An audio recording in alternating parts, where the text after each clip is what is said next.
Welcome to this explainer. I am absolutely thrilled you're tuning in today because we are looking at something completely fascinating. We're going to explore how two ancient figures literally engineered the cultural and political DNA of history's most famous societies, Sparta and Rome.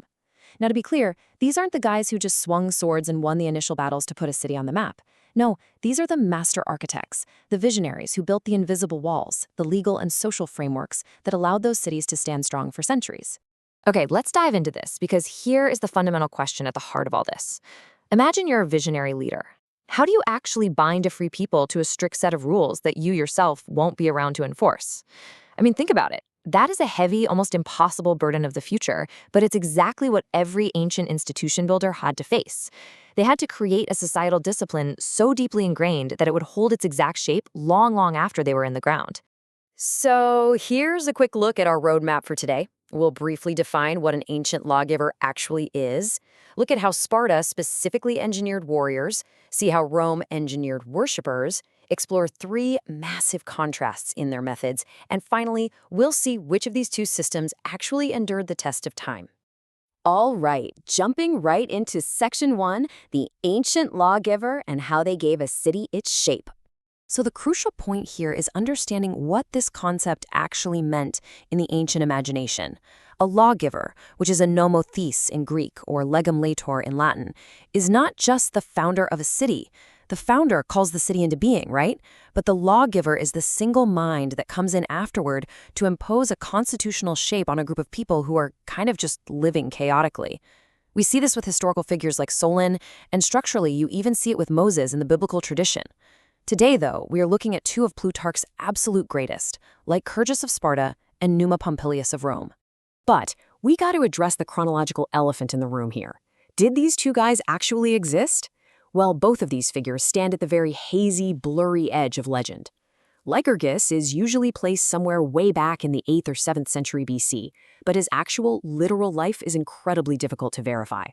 Now, Numa is on slightly firmer ground, with the Romans dating his reign to 715 through 673 BC, but honestly, his personal biography is just as unverified. But you know what? The historical reality of the men themselves completely misses the point. Because a city's legend of its lawgiver is ultimately the city's self-portrait. Plutarch's true question isn't whether Lycurgus and Numa breathed the exact same air as described in the myths. The real question is what Sparta and Rome became simply by believing in the institutions these men supposedly created. The belief itself is what shaped their reality. Let's move on and see how this builds in Section 2, Engineering the Spartan Warrior. So Lycurgus basically engineered equality through some incredibly intense, radical shifts in society. Private wealth, entirely abolished, and he enforced this by replacing all the gold and silver with an iron currency so heavy and practically worthless that it was literally impossible to hoard. He leveled the playing field by dividing up the land into perfectly equal plots, and he completely killed off private luxury by mandating that everyone had to eat together at common communal tables. But most famously, he created the agoge. This was a brutal educational system that took boys away from their families at age 7 and systematically turned them into absolute soldiers by the time they were 20. Every single bit of that legendary Spartan discipline, their famously brief way of speaking, their willingness to die holding the line in formation, that was Lycurgus's highly effective, if harsh, design. Now let's flip the script and turn to Section 3, Engineering the Roman Worshipper. All right, so Numa Pompilius inherits Rome from its original founder, Romulus. And Romulus's Rome? It was essentially a rough settlement of armed, restless, violent men who were constantly teetering on the brink of civil disorder. Numa's monumental task was to somehow pacify them. And his tool of choice? Religion. He invented a whole slew of incredibly archaic institutions just to capture their attention. He established new priesthoods, a wildly complex sacred calendar, the famous Order of the Vestal Virgins, and he appointed the Pontifex Maximus. He even created the Fetials, these priestly ambassadors who held the exclusive sacred power to formally declare war. So where Lycurgus manufactured warriors, Numa manufactured worshippers. And it worked.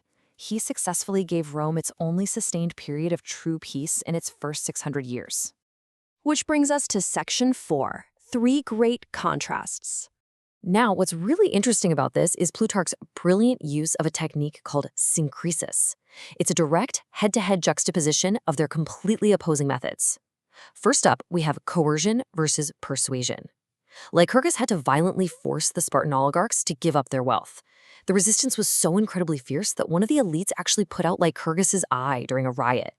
Numa, entirely by contrast, was sent for by acclamation. He took the throne reluctantly, and he managed to change the deeply ingrained violent habits of Rome completely through gentle persuasion, without shedding a single drop of blood. The second great contrast is war versus peace. Lycurgus built the most unapologetically warlike state in all of Greek history. Everything, absolutely everything, was preparation for battle. Numa achieved the exact opposite. He managed to keep the gates of the Temple of Janus shut for his entire 43-year reign. Now, to put that into perspective and understand what a staggering achievement that is, the closed gates of Janus were the ultimate Roman symbol of universal peace. After Numa, those gates were shut only twice more over the next 7 centuries. Just wild to think about. Our third contrast looks at what actually held these two societies together: education versus religion. If you are building a constitution from scratch, you need cement to make it stick, right? Well, for Lycurgus, that cement was the agoge. He bound his harsh laws into the very fabric of the next generation by completely monopolizing their education. For Numa, the cement was piety. He bound the highly volatile Romans to his peaceful laws by intricately weaving religious duty into literally every single aspect of their daily lives. And get this, both of these lawgivers were brilliant at publicly renouncing their own personal power, but they both conveniently used divine authority to validate their massive societal changes. Lycurgus visited the oracle at Delphi to get divine sanction for his constitution. Then he literally left Sparta, making the citizens swear a solemn oath to keep his laws completely unchanged until he returned, which, spoiler alert, he never did. He cleverly locked them in place forever. Numa, on the other hand, professed to have nightly, secret conversations with the goddess Geria, accepting power only through divine auguries. I just love this detail because Plutarch reports these divine interventions with a very clear raised eyebrow, heavily hinting at the calculated genius of using the gods to implement radical political reform. And now let's step into our final section, the endurance of laws and the final verdict. And this brilliantly illustrates the entire grand historical experiment we've been mapping out from Plutarch's text. It all comes down to a really clear divide. On one side, you have Lycurgus, building warriors through sheer coercion and cementing it with intense state-run education. On the exact opposite side, you have Numa, building worshippers through peaceful persuasion and cementing it with deep religious piety. Two perfect, completely opposing models of how to engineer a civilization. But as we know, the ultimate test of any lawgiver is what happens to their constitution after they're gone. So which cement actually lasted longer? 500.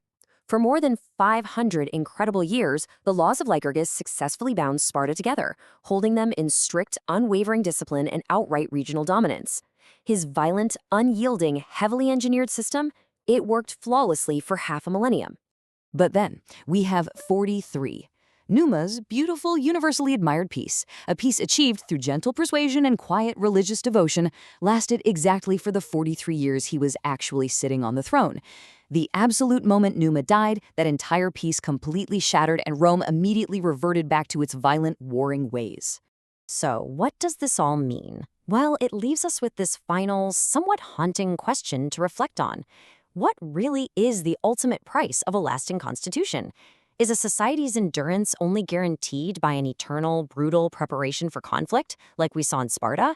Or is a harmonious, gentle peace always doomed to die the very moment its visionary maker leaves the stage?